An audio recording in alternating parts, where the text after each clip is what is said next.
If you were a lawmaker and introduced a bill 18 times and it got shot down each time, would you continue your struggle?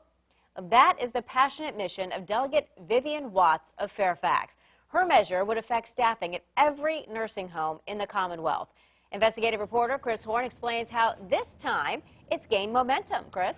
Stephanie, as you know, we've covered problems at area nursing homes in the past couple weeks, not to mention in the past several years. Virginia has no minimum standards when it comes to staffing levels. Watts wants to change that. We've got to start somewhere. We've got to start with a basic level. In fact, Democrat Delegate Vivian Watts has already started nearly 2 decades ago. She's brought numerous bills to the General Assembly to set minimum staffing at Virginia nursing homes.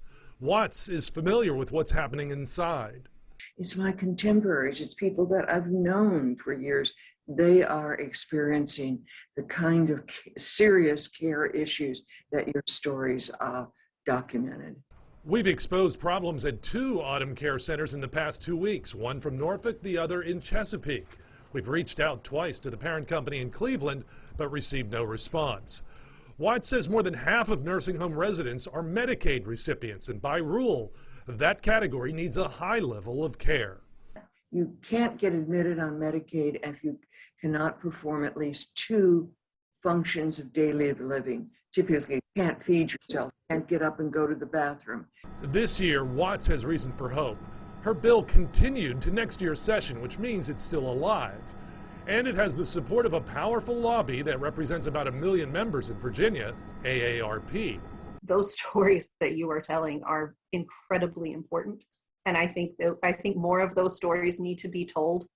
The funding for the proposal would come from 2 sources, penalties and fees on the facilities, as well as money from the general fund. Watts says estate taxes on the most wealthy Virginians could be another source.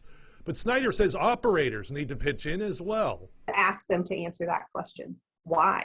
Why don't you have the money? Why can't you keep the staff? They need to be held accountable in these facilities because it's just horrific what's happening. And AARP says it's looking forward to taking part in conversations this summer that will be part of the fact-finding process.